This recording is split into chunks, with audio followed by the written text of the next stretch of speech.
आजकल के जमाने में पैसे को सही तरह से मैनेज करना और सोच समझकर इन्वेस्ट करना बहुत जरूरी है फाइनेंशियल सक्सेस के लिए। एक्सपर्ट वेल्थ मैनेजर्स लोगों को सही फैसले लेने में मदद करते हैं अपनी नॉलेज और एक्सपीरियंस से। टॉप फाइनेंशियल एडवाइजर्स अपने क्लाइंट्स को सलाह देते हैं कि अपनी इन्वेस्टमेंट का एक बड़ा हिस्सा, लगभग 70% इक्विटी में लगाना चाहिए।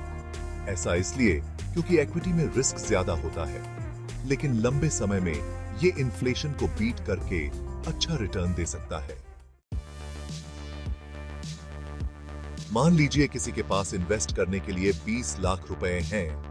इस पैसे को अलग अलग एसेट्स में इन्वेस्ट करके वो एक ऐसा पोर्टफोलियो बना सकते हैं जो उनके फाइनेंशियल गोल्स और रिस्क टॉलरेंस के हिसाब से सही हो।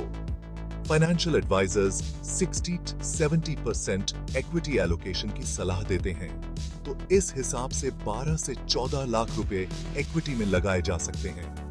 इसमें direct shares, equity mutual funds या एक्सचेंज ट्रेडेड फंड्स ETFs शामिल हो सकते हैं। इक्विटी, डेट और गोल्ड, ये तीनों ही बहुत फेमस इन्वेस्टमेंट ऑप्शंस हैं। हर एक के अपने रिस्क और रिटर्न होते हैं। इक्विटी का मतलब है कंपनीज में ओनरशिप। इनमें ज्यादा रिटर्न मिलने की संभावना होती है, लेकिन साथ ही वॉलेटिलिटी भी ज्यादा होती है। दूसरी तरफ डेट इन्वेस्टमेंट्स जैसे बॉन्ड्स, कंपनीज या गवर्नमेंट को दिए गए लोन होते हैं। इनमें रिटर्न इक्विटी से कम मिलता है, लेकिन इनकम फिक्स्ड होती है। गोल्ड एक फिजिकल एसेट है और इसे सेफ हेवन एसेट माना जाता है, खासकर तब जब इकोनॉमी में अनसर्टेनिटी हो।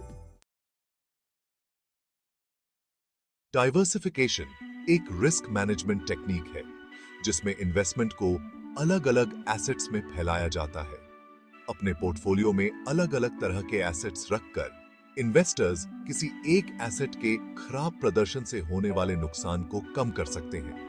20 लाख वाले एग्जाम्पल में बचे हुए 6 से 8 लाख रुपए डेट इंस्ट्रूमेंट्स और गोल्ड में लगाए जा सकते हैं। इसमें डेट म्यूचुअल फंड्स, बॉन्ड्स और गोल्ड ETFs या फिजिकल गोल्ड शामिल हो सकते हैं। लो रिस्क एसेट्स उन लोगों के लिए एक सेफ इन्वेस्टमेंट ऑप्शन होते हैं जो अपने इन्वेस्टेड कैपिटल को सेफ रखना चाहते हैं और जिनकी रिस्क टॉलरेंस कम होती है। ये एसेट्स मार्केट में होने वाले उतार चढ़ाव से ज्यादा प्रभावित नहीं होते हैं और एक स्टेबल इनकम देते हैं। लो रिस्क इन्वेस्टमेंट्स के कुछ एग्जांपल्स हैं फिक्स्ड डिपॉजिट्स, रिकरिंग डिपॉजिट्स और गवर्नमेंट स्कीम्स जैसे पब्लिक प्रोविडेंट फंड और नेशनल पेंशन सिस्टम। इन्वेस्टमेंट एक ऐसा काम है जिसमें सोच समझकर और जानकारी लेकर फैसले लेने चाहिए। हालांकि फाइनेंशियल एडवाइजर्स से सलाह लेना फायदेमंद हो सकता है, लेकिन अपनी फाइनेंशियल सिचुएशन, गोल्स और रिस्क टॉलरेंस को समझना भी जरूरी है। इक्विटी, डेट और गोल्ड में इन्वेस्ट करके एक बैलेंस्ड पोर्टफोलियो बनाया जा सकता है जो रिस्क को कम करता है और रिटर्न बढ़ाता है। इसके अलावा मार्केट की कंडीशंस को समझना और किसी फाइनेंशियल एडवाइजर से गाइडेंस लेना भी सही रहता है। याद रखें कि जानकारी होना और डिसिप्लिन्ड अप्रोच रखना फाइनेंशियल सक्सेस की कुंजी है।